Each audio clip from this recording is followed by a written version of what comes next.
Welcome to another video here on the channel, and today we're looking at joystick float from the Nintendo Switch Joy-Cons.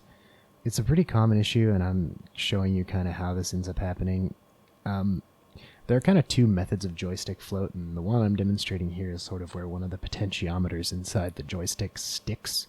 So you can see, like, as I flick the stick forward, my character on Binding of Isaac, it moves forward, but it doesn't, it keeps on moving after you release the stick.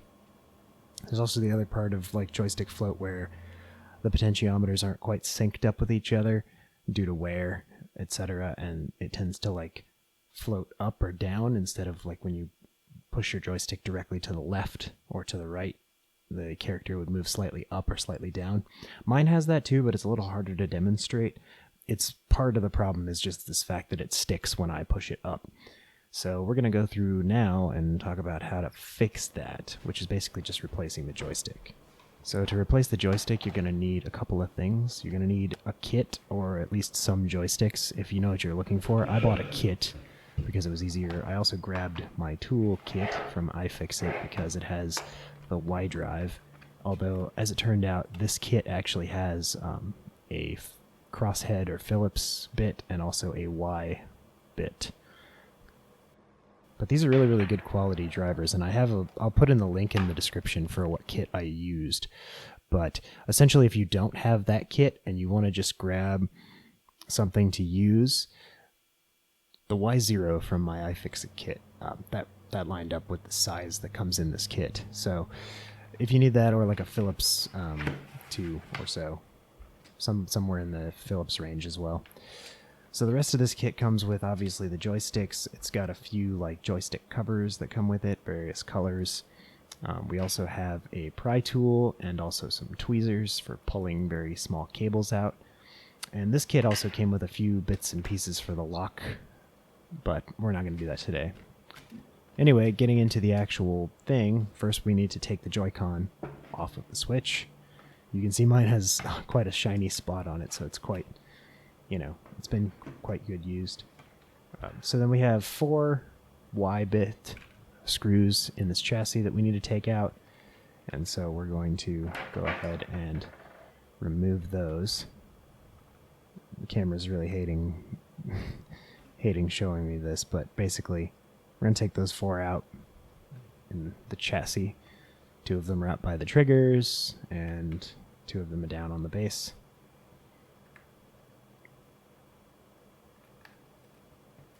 So you can see here, I'm just going to run the tool along the edge and then pull it apart. Now you want to be careful because the charging mechanism for the place where it clips into the switch is on one half of the clamshell, and it's connected via 2 ribbon cables that are quite thin. So you want to be really careful with that. But you basically open up the side, and then we have a little screw right here. It's green, and it's very important to know that I pulled a couple of screws out of here that didn't really need to come out later, but it kind of made it easier for me. If it makes it easy for you, fine. But the screws you only need to be worried about are these little green ones. And so I take the first Phillips green screw out, like that, and then we can go ahead and pull the battery out as well. The battery, I did not disconnect the ribbon cable when I did this, but you would probably disconnect the cable. It's not really a ribbon cable, it's more of just a charge, like it's a positive and negative wire.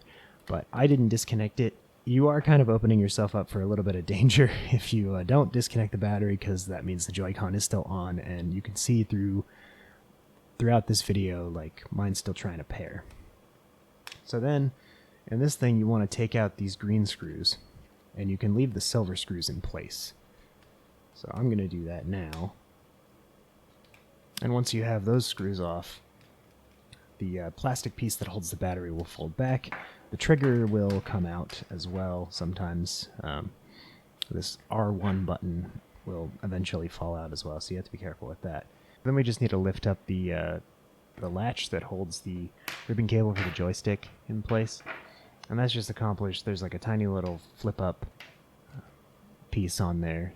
It's a little black. The little black part flips up. It's kind of hard to show it on camera, but essentially that's all you need to do. And then I'm also going to take this particular ribbon cable out very carefully with tweezers, and that one is just so that I can get it out of the way so I don't damage anything when I'm taking the screws out. There's a tiny screw right underneath here. It's hard to get to unless you take the ribbon cable out. So you disconnect that ribbon cable, and then you can get the little screw out that holds the joystick, and then the joystick should lift out. And then the joystick should also unplug pretty easily, providing you lifted that little black tab. So now we have this thing all apart, I'm going to go ahead and put some stuff back together. Okay, so here I am opening up that latch again. It's very important to show you just, that latch needs to be up. It's a tiny little black piece. And then here's like the old and the new joystick, right? So we've got the old one here. You can see it's all shiny and it's a little bit crusty in there. It's kind of crinkly when I move it around. The new one is very tight, and that's just that springs and the potentiometer in there have just kind of gone south. So now we're going to go ahead and put this back in. So really what you need to do as far as that's concerned is orient it the correct way so that you have the ribbon cable facing off to the right and down, and then you lift up this other ribbon cable very carefully and slide the joystick underneath. It's kind of a tight fit going through the hole in the actual chassis of the Joy-Con, but it goes in pretty easily. And then it's just like that, and then you get your two little screws, and then you bolt those back on.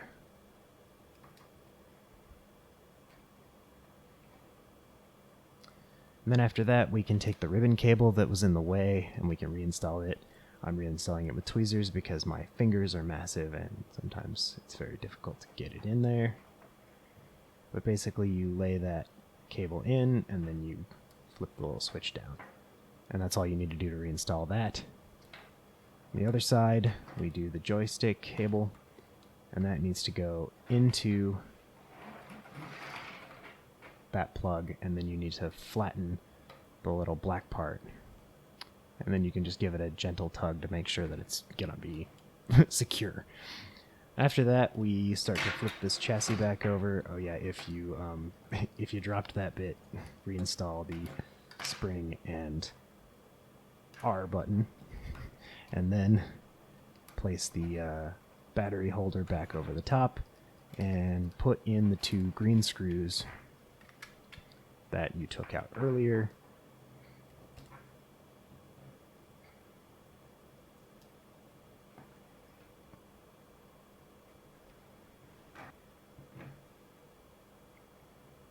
And then the last green screw down at the bottom that holds the battery tray in place. And then we flip the battery back over, push it down. If you feel like the double-sided tape's not holding, you could always use another piece. Mine was fine, so I just put it back together. And then the chassis just snaps back together. And then you put in the four screws, four Y pattern screws from earlier, go back on.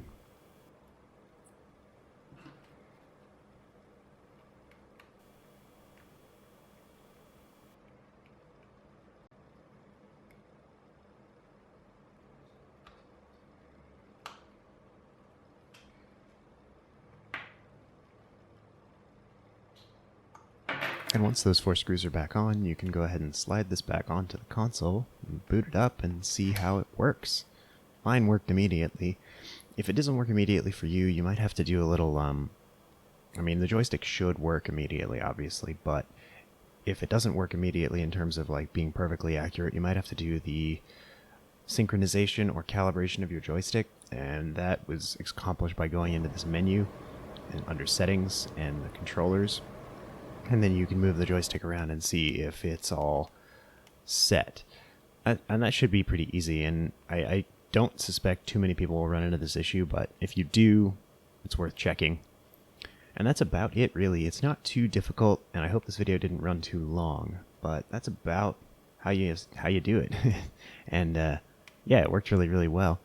So if you have any questions or comments, leave those below, and thanks for watching.